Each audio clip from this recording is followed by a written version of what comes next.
Wow, kita sudah berada di dalam minggu yang keempat, atau lebih tepatnya adalah bagian yang terakhir dari seri pengajaran kita, yaitu At the Cross.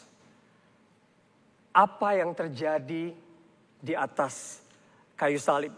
Nah, tapi sebelum kita lebih lanjut lagi, saya ingin mengajak saudara semua, termasuk saudara yang ada menyaksikan secara online, untuk melihat kembali atau recap terhadap segala sesuatu yang sudah kita pelajari selama beberapa minggu terakhir ini. Dimulai dari ibadah Jumat Agung. Mari sama-sama kita lihat.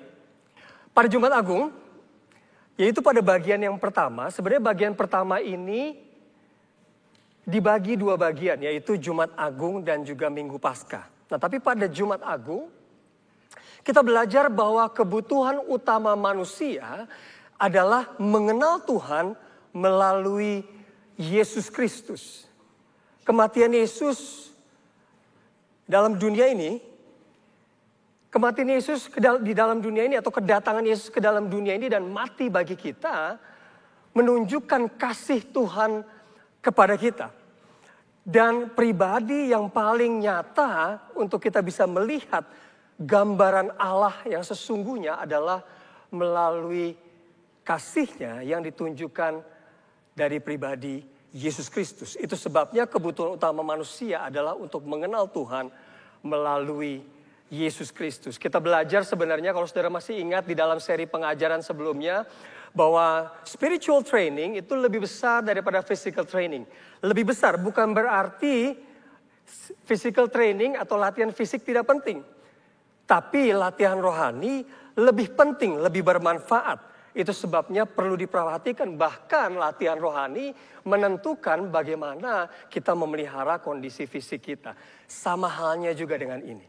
Bukan berarti kebutuhan lain atau kebutuhan fisik, kebutuhan kesehatan kita itu tidak berguna. Tapi kebutuhan utama manusia adalah mengenal Tuhan melalui Yesus Kristus. Karena melalui pengenalan akan Tuhan, kita jadi mengenal siapa diri kita, identitas kita, tujuan kita, mengapa kita ada di dalam dunia ini, sehingga kita bisa hidup sebagaimana kita diciptakan untuk hidup. Nah, itu di ibadah Jumat Agung kita belajar tentang itu. Pada Minggu Paskah atau kelanjutan dari bagian yang pertama tadi, kita belajar bahwa melalui kebangkitan Yesus, kita memiliki pengharapan dalam setiap aspek hidup kita yang sudah mati. Jadi kita tahu bahwa Yesus datang mati untuk menebus kita dari dosa dan pelanggaran kita. Dan kebangkitannya menunjukkan bahwa pemberitaan tentang kabar baik ini tidak sia-sia. Sehingga segala sesuatu yang mungkin pernah mati dalam kehidupan kita, ada pengharapan untuk bisa dihidupkan kembali. Karena sekarang kita seakan-akan dikalibrasi untuk kembali kepada our original version. Seperti sebagaimana kita diciptakan seharusnya pertama kali. Kebangkitan Yesus mendatangkan pengharapan tersebut dalam kehidupan kita. Lalu pada minggu selanjutnya, pada bagian yang kedua, kita belajar bahwa kita memaknai kematian dan kebangkitan Yesus melalui hidup dipimpin oleh Roh Kudus. Tuhan telah mati untuk menebus dosa kita, lalu bangkit memberikan kita pengharapan yang baru, menjadikan kita ciptaan yang baru. Gambaran di mana ciptaan yang baru itu adalah ciptaan yang hidupnya tidak seenaknya saja, tidak sembarangan, tidak semau gue saja, tapi hidup yang dipimpin oleh Roh Sang Pencipta. Bagaimana dengan belajar untuk menyangkal diri? Tidak lagi hidup untuk diri kita sendiri, tapi memikul salib untuk tujuan yang Tuhan berikan kepada kita, panggilan yang Tuhan berikan kepada kita, dan mengikuti teladan Kristus. Tapi bukan dengan kekuatan kita sendiri, tapi dengan bantuan, pertolongan dari Roh Kudus yang memimpin kita menjalani kehidupan ini.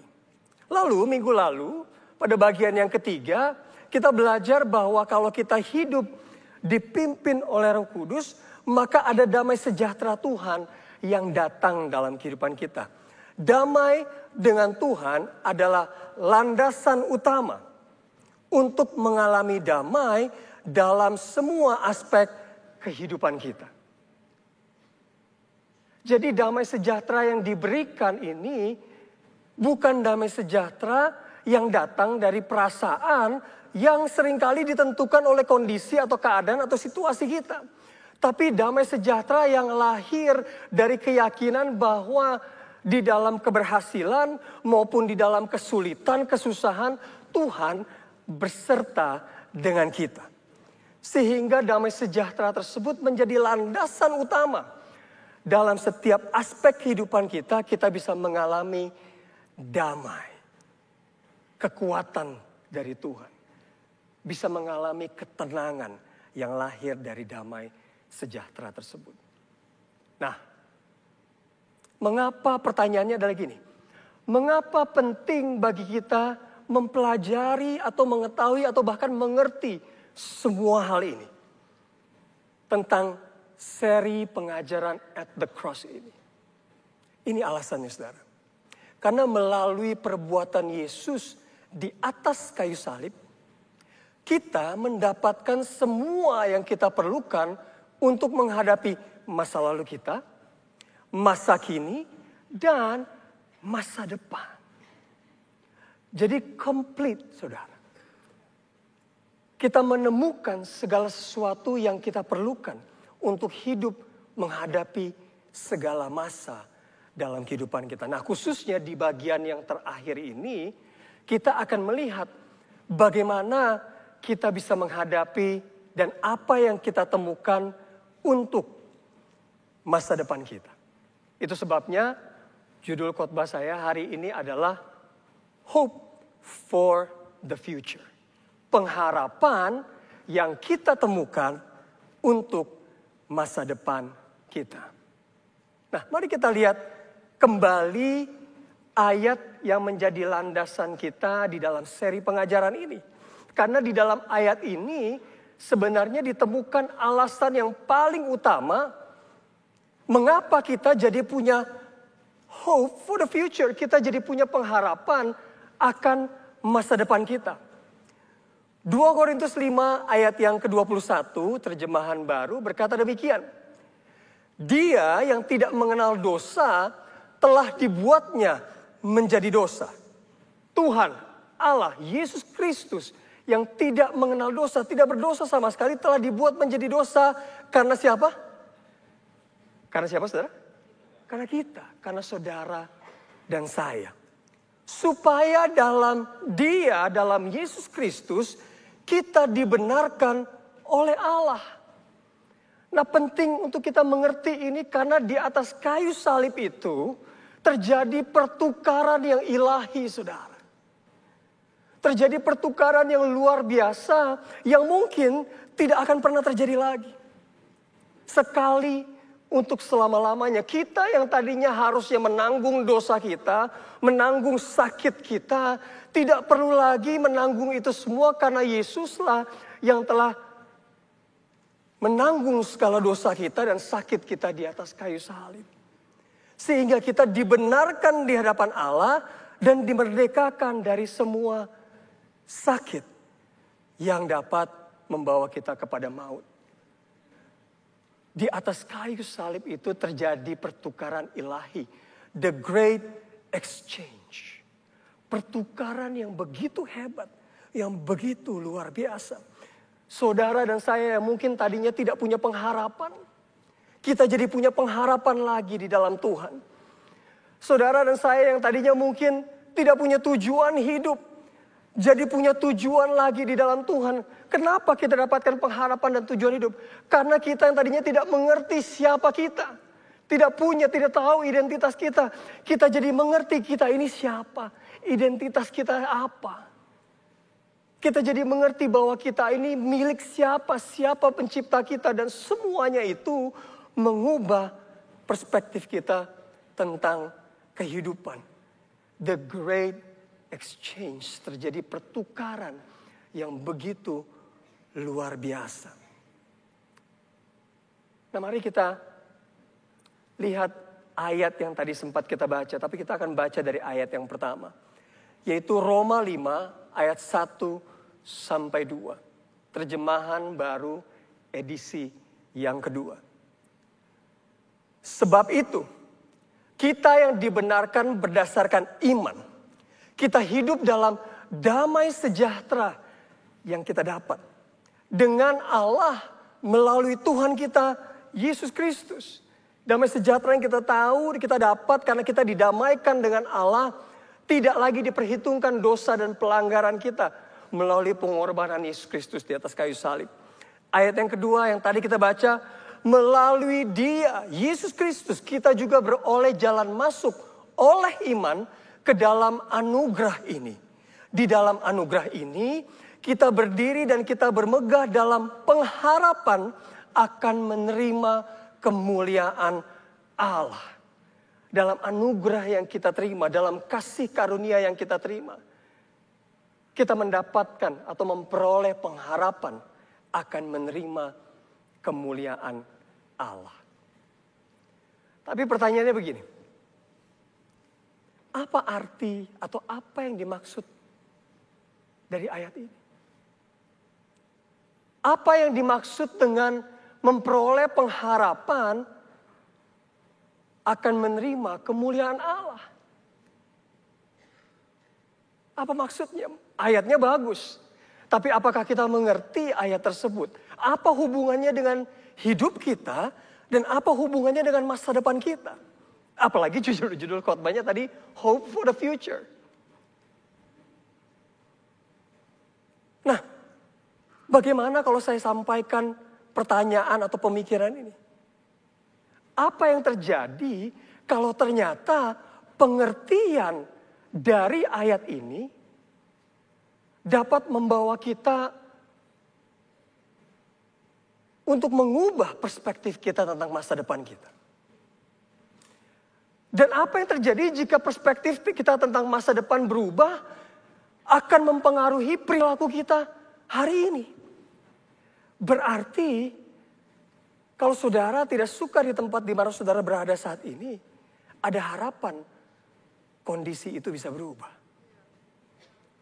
Kalau saudara merasa bahwa apa yang saudara harapkan belum terjadi, maka ada harapan bahwa hal itu bisa terjadi. Karena perspektif kita akan masa depan seringkali akan menentukan apa yang kita akan lakukan, membentuk apa yang perilaku kita hari ini, saudara.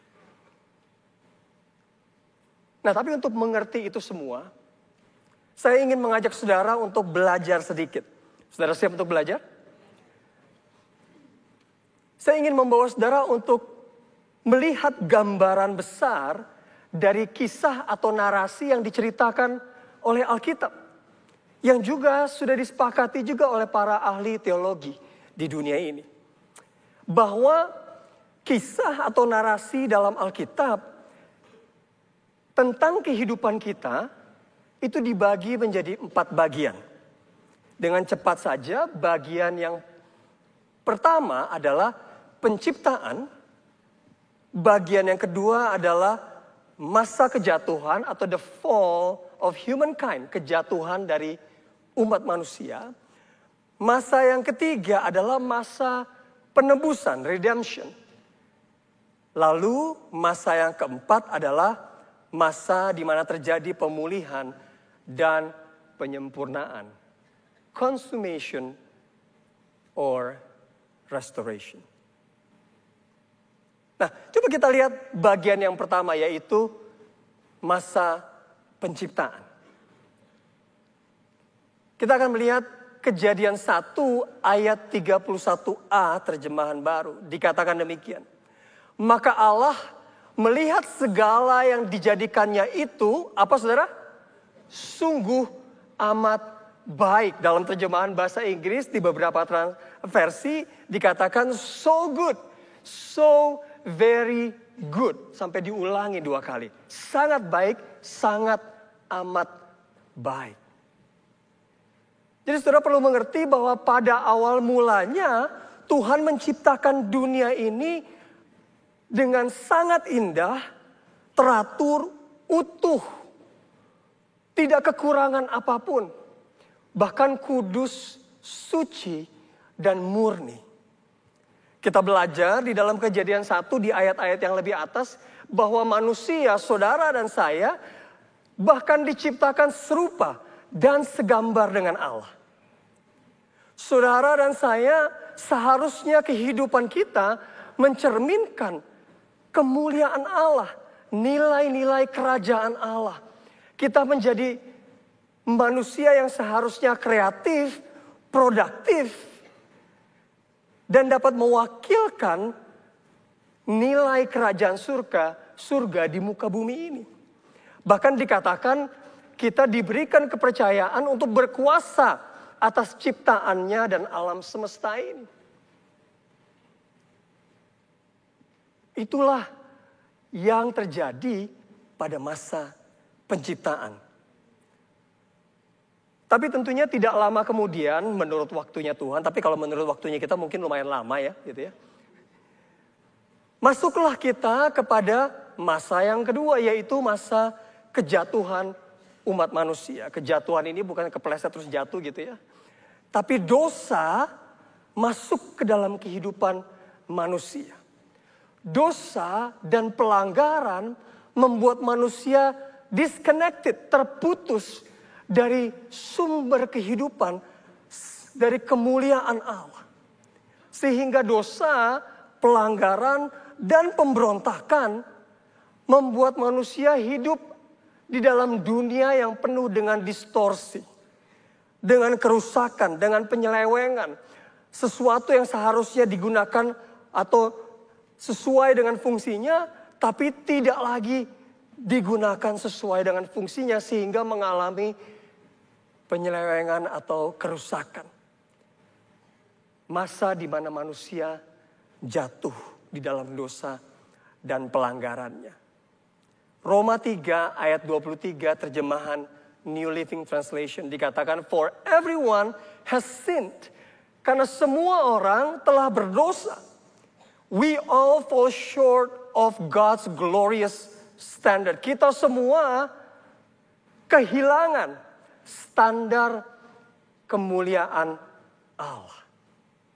Distorsi terjadi. Seharusnya kita hidup mencerminkan standar kemuliaan Tuhan, tapi kita tidak lagi bisa mencerminkan standar kemuliaan Tuhan karena kita mulai hidup tidak lagi sesuai dengan apa yang Tuhan kehendaki. Kita tidak lagi hidup di dalam panggilan Tuhan, bahkan tidak mencerminkan nilai-nilai kerajaan Allah yang sebagaimana semestinya seharusnya kita diciptakan untuk menghidupinya. Sehingga kita kehilangan standar kemuliaan Allah itu. Tapi kabar baiknya buat saudara dan saya, bahwa Tuhan begitu mengasihi kita, sehingga Dia berjanji bahwa Dia tidak akan pernah meninggalkan kita. Walaupun kita mengalami distorsi, walaupun kita mengalami kerusakan, kita mengalami penyelewengan akibat dosa dan pelanggaran kita, tapi Tuhan adalah Allah Immanuel. Dia berjanji tidak akan meninggalkan kita. Bahkan Dia membuat rencana untuk mengadakan pemulihan terhadap kita semua ciptaannya. Dan pemulihan itu dikerjakan mulai sejak zaman perjanjian lama. Tuhan bekerja melalui sejarah kehidupan manusia. Tidak asal-asalan, tapi Dia bekerja melalui sejarah kehidupan manusia. Melalui sejarah kehidupan bangsa yang pada waktu itu dipilihnya, yaitu bangsa Israel. Untuk mempersiapkan kedatangan seorang pribadi juru selamat dunia. Untuk menyelamatkan kita semua dari dosa dan pelanggaran yang kita tidak bisa selamatkan diri kita sendiri daripadanya. Kita membutuhkan juru selamat yang lebih besar daripada semuanya itu. Oleh karena itu, masuklah kita kepada masa yang ketiga, yaitu masa penebusan atau redemption. Tentunya kita sama-sama tahu bahwa pada masa penebusan ini Yesus lahir, datang ke dalam dunia ini lebih dari 2000 tahun yang lalu untuk menyelamatkan kita oleh karena kasih Allah kepada kita semua. Yohanes 3 ayat 16 sampai 17, terjemahan bahasa Indonesia masa kini dikatakan, karena Allah begitu mengasihi manusia di dunia ini. Jadi kalau ada pemikiran yang muncul di dalam pikiran saudara bahwa Tuhan tidak mengasihi saudara, pikiran itu salah saudara. Kalau ada orang yang pernah bilang bahwa kamu tidak dikasihi Allah, orang itu salah saudara. Karena dengan jelas dituliskan bahwa Allah begitu mengasihi manusia di dunia ini. Bahkan bukan cuma dituliskan karena ada buktinya. Sehingga ia memberikan anaknya yang tunggal, yang terbaik dari dirinya. Supaya setiap orang yang percaya kepadanya tidak binasa, melainkan mendapat hidup sejati. Hidup yang sebagaimana seharusnya kita diciptakan. Bukan cuma sekedar untuk pergi ke surga saja, tapi untuk hidup sejati di dunia ini sesuai dengan tujuan, panggilan, dan nilai-nilai yang Tuhan karuniakan kepada kita. Supaya kita bisa menikmati hidup yang berkelimpahan sebagaimana Tuhan kehendaki terjadi dalam kehidupan kita, dan juga hidup dalam kekekalan bersama dengan persekutuan dengan Tuhan Yesus Kristus. Kita lanjutkan di dalam ayat ke-17 dikatakan, sebab Allah mengirim anaknya bukan untuk menghakimi dunia ini, tetapi untuk menyelamatkannya. Jadi Tuhan Yesus datang bukan untuk menghakimi kita, tapi justru untuk menyelamatkan kita. Karena dia adalah juru selamat. Dan kita membutuhkan juru selamat. Karena kita tidak bisa menyelamatkan diri kita sendiri. Roma 4 ayat yang ke-25 terjemahan sederhana Indonesia dikatakan demikian. Yesus sudah diserahkan sampai mati di salib karena pelanggaran kita. Dan dia sudah dihidupkan kembali dari kematian supaya kita bisa dibenarkan di hadapan Allah. Itulah yang Yesus lakukan. Di atas kayu salib. Dia mati untuk menebus dosa dan pelanggaran kita. Seperti yang kita peringati beberapa minggu yang lalu.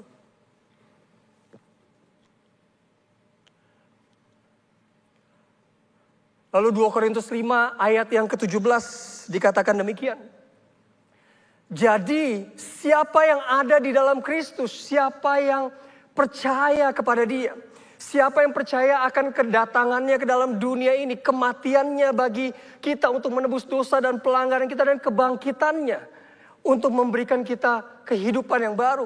Siapa yang ada di dalam Kristus, ia adalah apa saudara? Ciptaan baru. Coba katakan di kiri kanannya, kalau saudara di rumah juga saudara boleh katakan dengan orang rumah saudara. Katakan, kamu ciptaan baru. Mungkin bisa dibalas, aku juga. Kita semua adalah ciptaan baru. Yang lama sudah berlalu, puji Tuhan.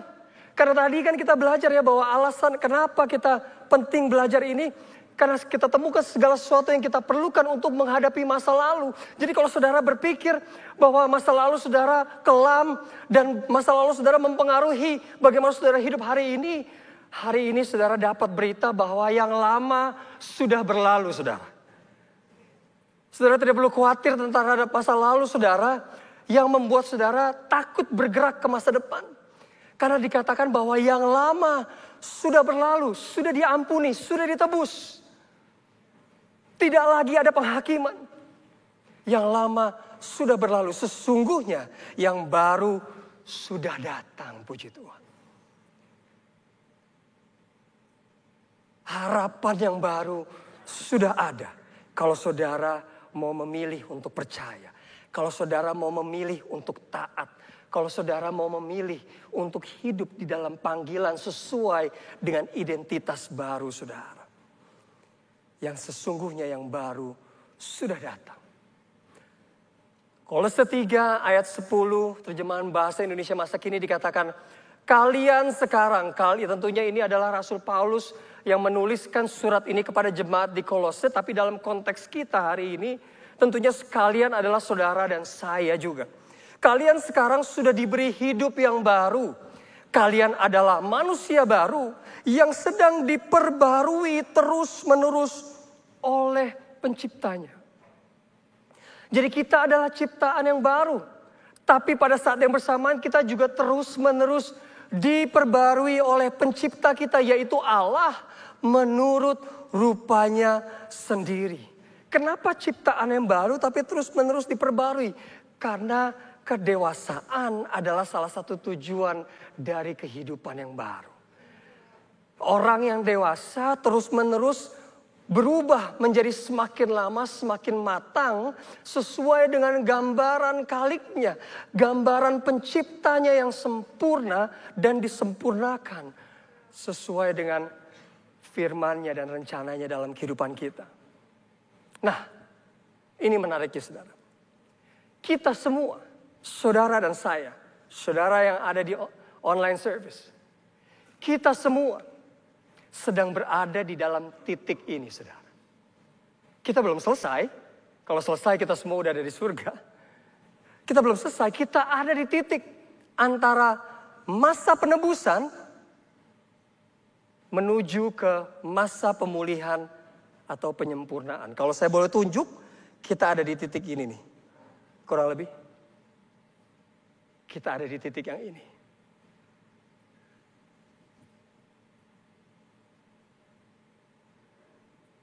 Sehingga di dalam titik tersebut, kita menemukan bahwa kebangkitan Yesus, kebangkitan Kristus adalah titik awal dari rencana pemulihan Tuhan atas kehidupan kita. Kita dipulihkan menjadi ciptaan yang baru. Tapi pada saat yang bersamaan, kita terus diperbaharui. Menuju kepada masa depan yang Tuhan rencanakan bagi kita. Nah, penting untuk kita melihat apa yang ada di dalam masa depan kita. Di masa pemulihan dan penyempurnaan sebagai orang percaya. Supaya kita punya gambaran perspektif yang baru yang bisa jadi membentuk dan mempengaruhi keputusan kita hari ini. Let me tell you, belum terjadi, tapi ini yang akan terjadi di dalam masa depan kita. 1 Korintus 15 ayat 20 sampai 23. Terjemahan baru edisi kedua. Dikatakan demikian, tetapi yang benar ialah bahwa Kristus telah dibangkitkan dari antara orang mati sebagai yang sulung dari orang-orang yang telah meninggal. Sebagai yang pertama yang dibangkitkan dari kematian, saudara. Karena ini kita jadi punya pengharapan bahwa kematian bukanlah akhir dari segala-galanya sebagai orang percaya. Sebab Kristuslah yang pertama dibangkitkan dari kematian. Yang pertama berarti akan ada yang selanjutnya.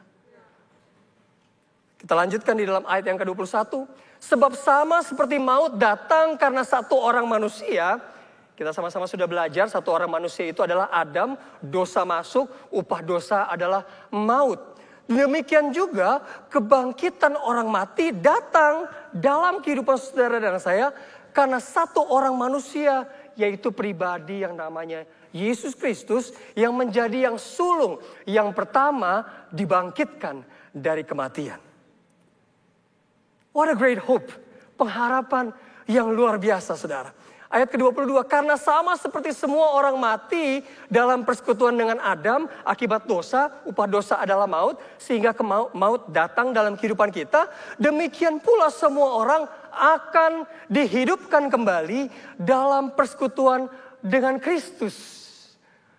Jadi saudara dan saya, orang percaya yang hidup di dalam Kristus, punya pengharapan bahwa kita akan dibangkitkan kembali. Makanya don't miss this. Jangan sampai saudara kehilangan kesempatan ini untuk menjadikan Yesus sebagai Tuhan dan Juru Selamat pribadi saudara. Kalau saudara belum menerima Yesus sebagai Tuhan dan Juru Selamat pribadi saudara, kita akan doakan saudara. Tapi ini penting saudara. Karena di dalam persekutuan dengan Kristus ada pengharapan akan kebangkitan. Saya tahu pagi-pagi ngomong tentang kebangkitan orang mati, gimana gitu rasanya ya. Tapi please bear with me, karena ini sesuatu yang kita bisa lihat untuk masa depan kita. Itu sebabnya Paulus bilang gitu ya, mati adalah keuntungan bagiku. Hebat banget orang ini. Tapi ternyata karena Paulus mengerti ini. Tapi jikalau aku harus hidup, dia pastikan aku mau hidup bagi Kristus. Karena di dalamnya ditemukan pengharapan yang luar biasa. Ayat 23. Tetapi tiap-tiap orang menurut urutannya. Kristus yang pertama, lalu yang berikutnya menurut urutannya. Kristus sebagai buah sulung yang pertama dibangkitkan. Sesudah itu mereka yang menjadi miliknya. Orang-orang yang percaya kepadanya, yang hidup di dalam dia. Akan dibangkitkan pada waktu kedatangannya. Inilah pengharapan yang luar biasa. Bahwa pada waktu kedatangan, kita semua akan dibangkitkan terlepas dari kondisi kita seperti apa pada saat itu. Gak ada yang tahu kapan kedatangannya. Tapi pengharapannya jelas. Bukan cuma sekedar itu. Tapi ada pengharapan lagi yang luar biasa. Wahyu 21 ayat 1 sampai 2. Ini udah chapter-chapter atau pasal-pasal terakhir dari Alkitab saudara. The end game. Hasil akhirnya. Kita dikasih tahu bahwa lalu aku melihat langit yang baru dan bumi yang baru. Sebab langit yang pertama dan bumi yang pertama telah berlalu dan laut pun tidak ada lagi. Ada sesuatu yang baru yang Tuhan akan ciptakan atau sediakan bagi orang-orang yang percaya kepadanya. Ayat yang kedua, aku juga melihat kota yang kudus, Yerusalem yang baru turun dari surga, dari Allah yang berhias bagaikan pengantin perempuan yang berdandan untuk suaminya.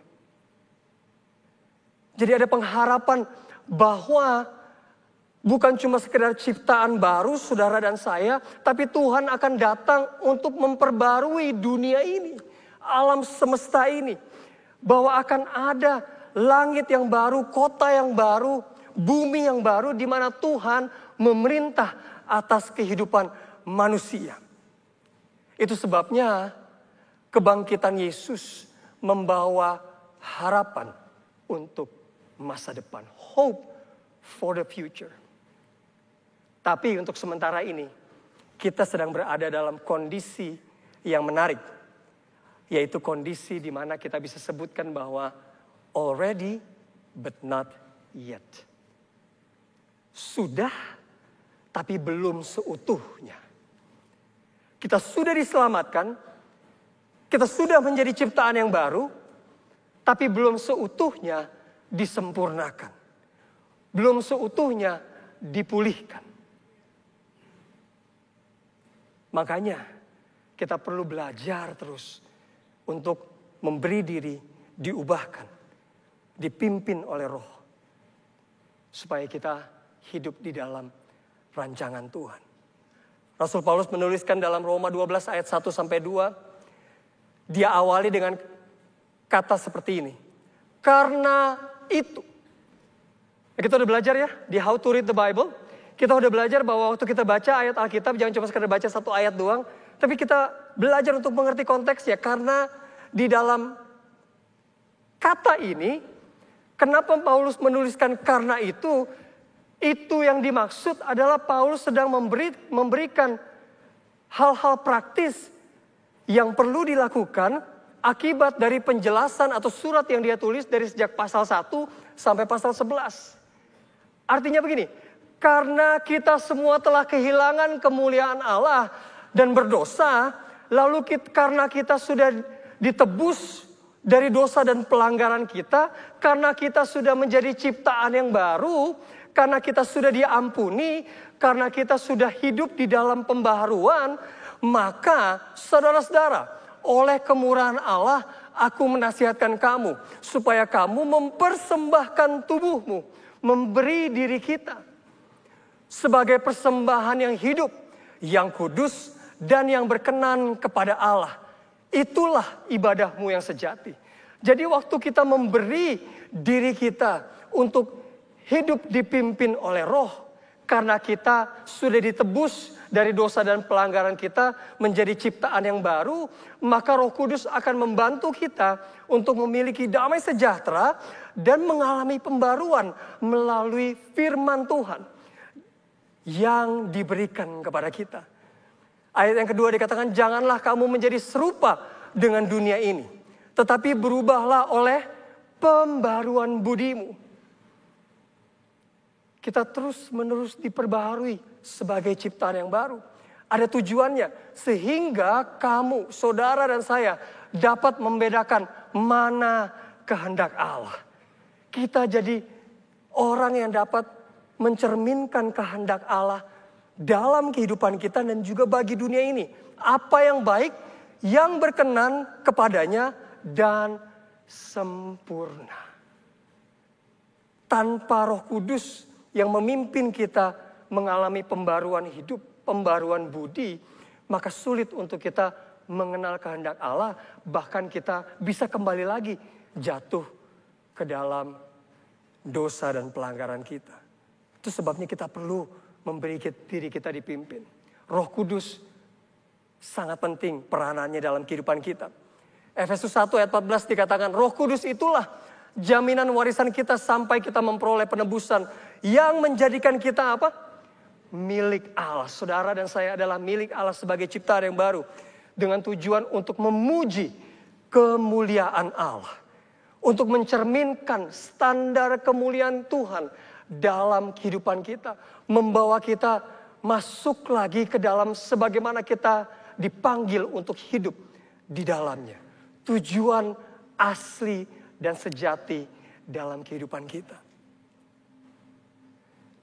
Bukan cuma sekedar Roh Kudus kehadirannya dalam kehidupan kita, tapi kita juga nggak sendirian, karena kita telah menjadi milik Allah, menjadi bagian dari gereja yang adalah eklesia. Orang-orang manusia yang dipanggil dari kegelapan keluar, masuk ke dalam terangnya yang ajaib. Gereja bukanlah gedung ini, saudara. Tapi gereja adalah saudara dan saya. Dimanapun saudara berada. Kita adalah orang-orang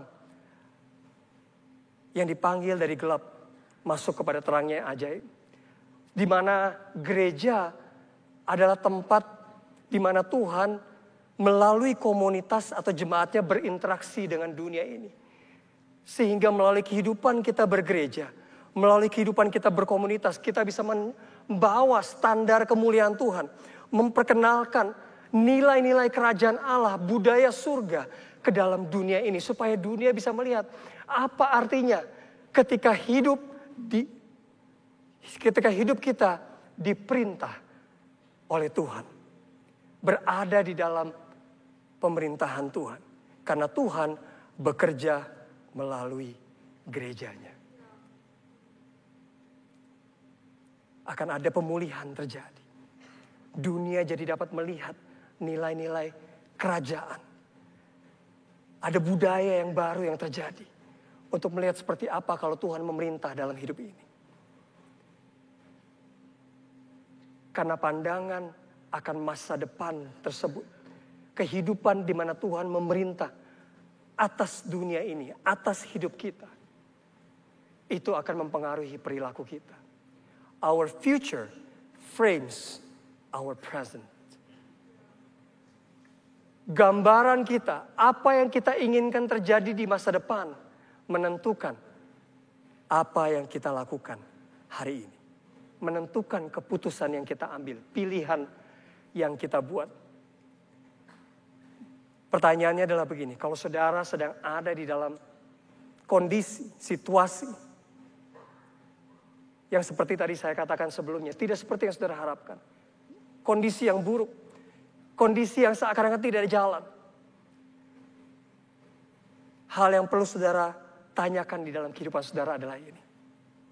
Seperti apa kalau Tuhan memerintah dalam situasi ini? Apa yang saya perlu lakukan? Apa yang Tuhan katakan tentang situasi seperti ini? Seperti apa sih kalau kehidupan saya itu berada di dalam pemerintahannya Tuhan? Firman Tuhan menjadi otoritas tertinggi. Apa yang Tuhan kehendaki terjadi dalam kehidupan saya? Dan untuk mengenal dan mengetahui itu semua, diperlukan pembaharuan tadi sebagai ciptaan yang baru. Melihat seperti apa kalau Tuhan memerintah dalam situasi kehidupan saya ini. Sebab kebangkitan Yesus membawa harapan untuk masa depan. Bayangkan setiap kali saudara melihat salib Kristus, kondisi saudara yang buruk atau yang tidak ada jalan keluar, menjadi menemukan harapan kembali. Menjadi menemukan semangat kembali. Karena dipicu oleh pertanyaan, ya ekonomi memang susah. Ya kondisi keluarga saya begini. Ya kondisi tubuh saya seperti ini. Ya saya nggak punya ini, nggak punya itu. Tapi seperti apa kehidupan kalau Tuhan memerintah atas situasi ini? Saudara menemukan kekuatan untuk jalan kembali, bangkit kembali, punya pengharapan kembali, tidak terpuruk dalam situasi yang menghimpit saudara. Karena kebangkitan Yesus membawa harapan untuk masa depan saudara dan saya. Saya berdoa supaya firman Tuhan ini memberkati saudara dan menutup seri pengajaran kita selama ini.